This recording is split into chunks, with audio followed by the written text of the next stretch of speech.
Halo para pecinta janda. Waduh, weekend nih, waktunya cari janda. Waduh, waktunya Magic Emperor. Langsung aja kita gaskan. Mereview sedikit dari part sebelumnya. Setelah Zauvan keluar dari dalam portal Arai, di sini Doi pun langsung berhadapan dengan Patriark dari gerbang Kaisar yang ingin segera membunuh dirinya.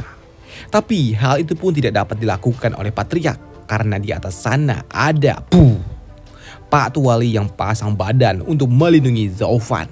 Ya, kemunculan Pak Tuwali yang ingin membunuh Patriark dari gerbang Kaisar atas perintah dari Zauvan memaksa dirinya harus beradu kekuatan dengan Tuan Fang Qiubai, sang penjaga naga. Ya, serangan pertama yang dilepaskan oleh Pak Tuwali memang dapat dihentikan oleh Tuan Fang. Dan hal itu juga membuat Pak Tuwali kini ia semakin bersemangat untuk mencobanya kembali dengan kekuatan yang lebih dahsyat lagi. Maka dari itu kini, Tuan Li dengan teknik Ghosting Dragon Claw, ia menerjang Tuan Fang dari depan. Dan untuk Tuan Fang yang tahu kalau ini sungguh sangat berbahaya jika ia diam saja memaksa dirinya harus mengaktifkan tekniknya pula, yaitu teknik Proven Heaven Sword of Star, yang membuat kini keduanya pun kembali harus beradu kekuatan dari jarak dekat dan boom! Ya, ledakan dahsyat pun terjadi untuk kedua kalinya. Ya, ledakan yang kedua ini lebih dahsyat daripada yang sebelumnya terjadi. Bahkan ledakan itu benar-benar memberikan tekanan gelombang shockwave yang membuat mereka semua, yaitu pihak gerbang Kaisar ataupun pihak dari aliansi Zauvan, merasakan tekanan yang sangat mengerikan itu. Karena memang efek ledakan itu sungguh sangat dahsyat. Namun dari balik kebulan asap yang ada di tempat ini sungguh sangat mengejutkan. Mengejutkan Patriark dari Mansion Jianho kalau ternyata kini dari balik asap itu Tuan Fang dan juga Tuwali, ternyata mereka berdua masih dapat berdiri tegak setelah mereka berdua melepaskan masing-masing teknik yang sungguh sangat dahsyat. Ya, di sini Tuan Fang ia masih dapat berdiri tegak dan juga kokoh. Begitu juga dengan Pak Tuwali. Ia masih dapat berdiri kokoh, namun di sini jari jemari dari Tuan Li ternyata ada yang sedikit berdarah, dan itu membuat Yun Xiang berujar, apakah Tuan Li? Apakah ia kalah? Tidak, bukan seperti itu Nona. Kekuatan mereka berdua seimbang. Lihatlah, ujar dari Zauvan. Karena benar saja, kini tiba-tiba saja krah. Ya, ternyata seruling milik Tuan Fang harus hancur, pecah menjadi beberapa bagian, dan itu membuat Tuan Fang berujar, saudara Li, seruling ini telah bersama diriku kurang lebih selama 50 tahun. Aku tidak percaya kalau ternyata benda ini dapat dihancurkan di tempat ini. Aku anggap di sini aku telah sedikit kalah daripada dirimu, ujar Tuan Fang Qiubai. Tidak Tuan Fang, kau lihat tanganku ini, ia telah bersamaku selama 158 tahun dan aku juga terluka. Lantas aku pun juga sedikit kalah. Ya, merasakan kekuatan mereka ternyata seimbang di sini di saat jual beli pukulan itu membuat kedua master tua itu pun iya tertawa. Mereka berdua pun tertawa setelah mereka berdua melepaskan salam perjamuan ini. Dan itu juga membuat Tuan Li pun semakin bergairah. Tuan Fang, bisakah kita lanjutkan lagi permainan ini? Ya, saudara Li, ini sangat menggairahkan. Aku akan memenuhi permintaanmu itu, sambut dari Tuan Fang. Tapi tiba-tiba saja ada yang berujar, Tuan Li, kita sudahi aja permainan ini. Kita lakukan ini demi rasa hormat terhadap Tuan Fang Qiubai. Ya, ucapan itu pun menotis mereka berdua, dan mereka juga tahu kalau suara ini adalah suara milik Zauvan. Tuan Li, kita hanya memiliki urusan yang harus kita selesaikan dengan gerbang Kaisar. Ya, mendengar apa yang dikatakan oleh Zauvan membuat Tuan Fang ia menyadari betapa pintarnya Zauvan. Ya, bocah ini sungguh sangat luar biasa pintar. Ia tahu kapan ia harus mundur dan tahu kapan ia harus bertindak, ujar Tuan Fang di dalam hati. Baiklah, kalau begitu saudara Li, kita akan melanjutkan ini lain kali. Atau klien Zauvanmu ia akan marah, ujar Tuan Fang itu.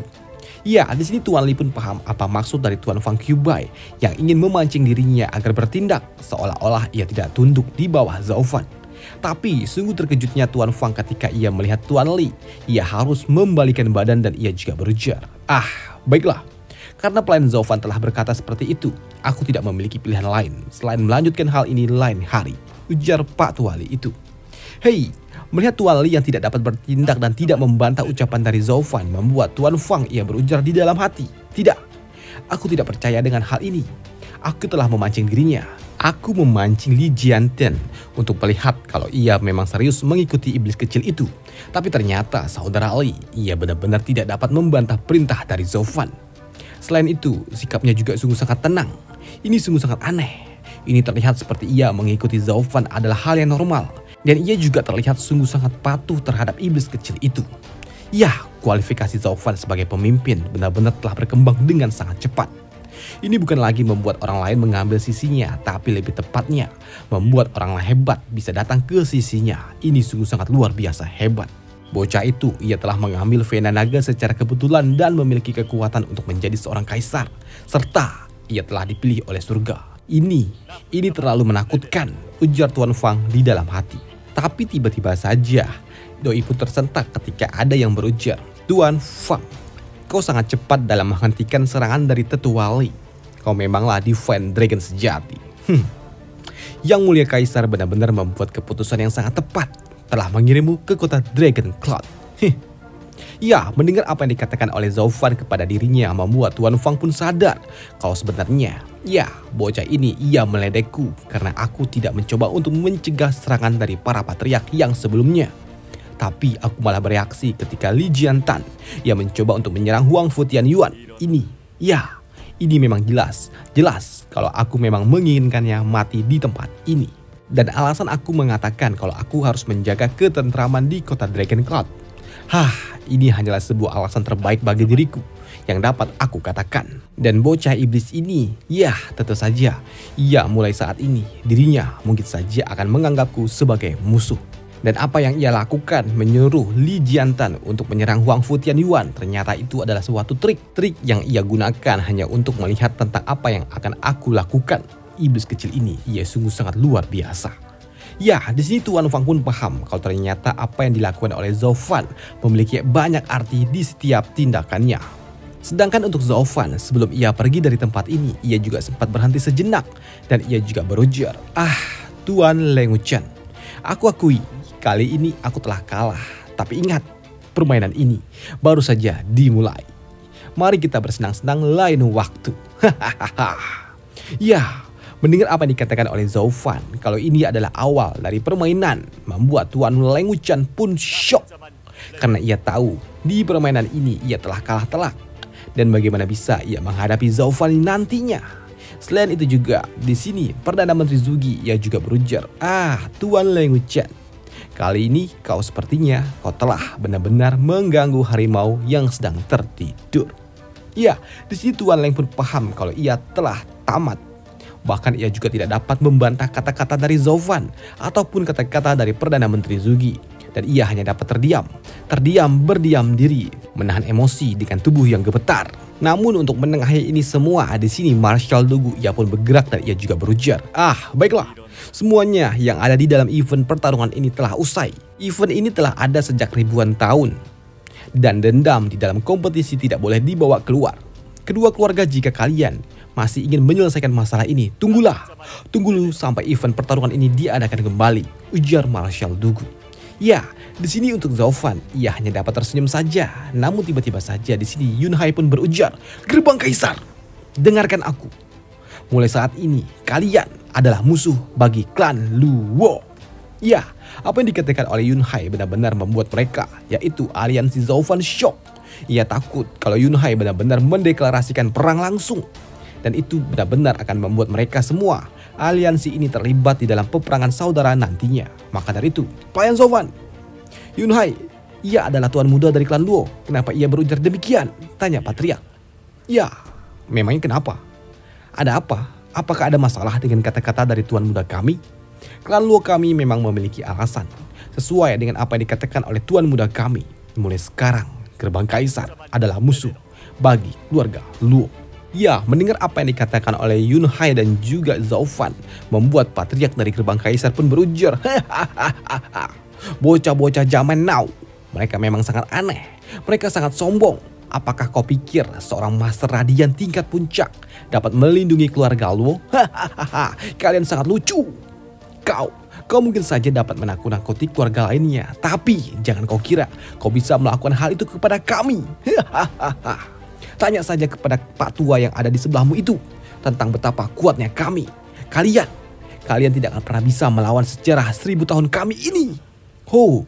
Mendengar itu membuat Zaufan pun tersenyum tipis dan ia juga berujar, benarkah? Baiklah, Kalau begitu kita lihat saja nanti, Pak Tua. Ya, selepas Zaufan berujar demikian, kini giliran Tuan Lilah yang berujar. Sebagai mantan tetua, mantan tamu terhormat milik gerbang kaisar, biar aku memberikan sebuah nasihat kepada kalian. Kalau keluarga Luo saat ini bukanlah keluarga biasa. Bahkan jika keluarga kaisar sekalipun ingin bergerak, mereka harus berpikir 2 kali sebelum mereka melakukannya. Ya, ujar Pak Tuali yang membuat mereka, Patriark dan juga Tuan Lenguchen menjadi kircep dengan apa yang telah dikatakan oleh Tuan Li Jiantan itu. Dan apa yang dikatakan oleh Tuan Li itu juga membuat mereka, yaitu Tuan Leng, berpikir kalau keluarga Luo, siapakah sebenarnya kalian ini? Dan 3 jam kemudian di kediaman keluarga Luo, kini Zaufan pun memasuki ruangannya dan langsung menutup pintu dengan keras. Dan ia juga berujar, jangan ganggu aku. Ya, melihat Zaufan menutup diri membuat Yun Xiang ia heran. Lah, ada apa ini? Tapi di sini Tuan Li pun ia mencoba untuk menghentikan nona mudanya dan ia juga berujar, nona muda, lelaki terkadang mereka membutuhkan waktu untuk sendiri. Jadi biarkanlah saja ia untuk sementara waktu. Ya, di sini Yun Xiang pun paham. Ya, Doi pun paham, tapi karena hatinya terlalu lembut, membuat dirinya pun bersedih dan ia juga harus berderai air matanya.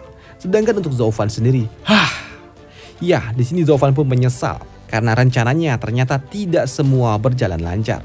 Bahkan ia di sini mengingat tentang Ning yang selalu saja berujar kalau dirinya akan selalu saja aman karena aku tahu saat aku dalam bahaya, tanda ringku pasti akan bercahaya dan bersinar dan kakak Zaufan pasti akan selalu datang menyelamatkanku, ya kan? Ya, Zaufan pun kesal karena kali ini dirinya tidak dapat melindungi orang-orang yang ada di sekitarannya. Ditambah ketika Zaufan pun mengingat tentang kata-kata terakhir Ning yang berujar, aku harap aku bisa kembali ke hari di mana kita berada di Gunung Bes saat pertama kali kita bertualang. Ya, di sini Zaufan pun benar-benar kesal dan ia juga benar-benar murka karena harus kehilangan orang yang ada di sekitarannya. Ya, di sini Zaufan pun berteriak keras melepaskan emosi di hatinya yang membuat Yun Xiang, ya gadis ini yang mendengar hal itu, ia pun tersentak. Ia tahu kalau Zaufan ia benar-benar merasakan rasa sakit hati. Ia benar-benar terluka dan ia memutuskan untuk menanggung rasa sakit itu seorang diri sebagai seorang pelayan keluarga. Dan keesokan harinya di pagi hari di sini penjaga Pang ia pun datang. Ia datang menghampiri Yun Xiang yang sedang menunggu di depan ruangan milik Zaufan. Doi pun melaporkan kalau saat ini nona muda, Pavilion Qianlong dan juga yang lainnya telah datang. Hei, pendengar itu membuat Yun Xiang pun sedikit heran. Mereka datang langsung. Biasanya mereka akan mengirimkan utusan. Kenapa tiba-tiba mereka saja datang? Tapi tiba-tiba saja Yun Xiang pun ternotis dan sepertinya ia menyadari akan suatu hal. Dan ketika ia melirik ke arah Tuan Li, di sini Yun Xiang pun berujar, apanya yang keluarga bangsawan agung? Mereka cuma menempel kepada kekuatan orang lain. Tuan Pang, bawa saja mereka masuk ke dalam, ujar nona muda Yun Xiang ini.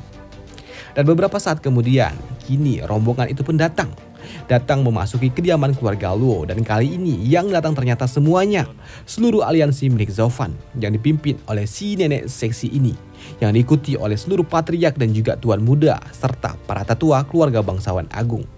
Yang membuat Yun Xiang yang melihat hal itu, Doi sebagai tuan rumah ia pun menyapanya.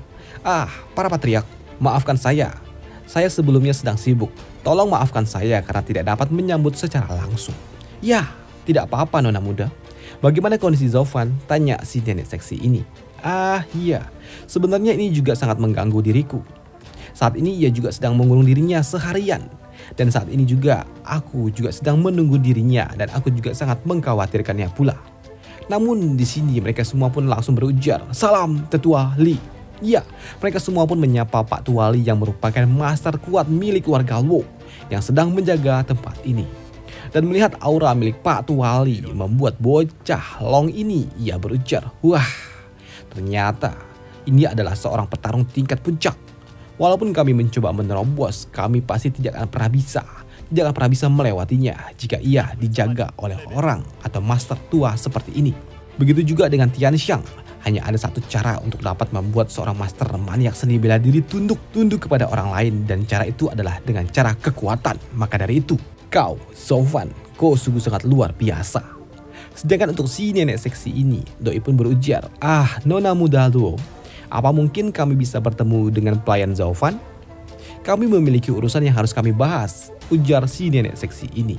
Tapi tiba-tiba saja ia ternotis ketika ia mendapatkan cucu. Gadis cantik ini ia menerobos barisan dan ia berjalan langsung menuju arah ruangan milik Zaufan. Dan itu tentu saja membuat Yunusyang berujar, "Ah, Nona cucu, apa yang kau lakukan?" Tapi, blak, minggir. Ini adalah urusan pribadiku antara aku dan dirinya. Aku minta agar Nona Luo tidak ikut campur. Dan selesailah alur cerita dari Magic Emperor minggu ini. Dan sampai jumpa minggu depan untuk Magic Emperor. Makin minggu makin pendek. Aduh, karena dari sananya memang gitu cuk.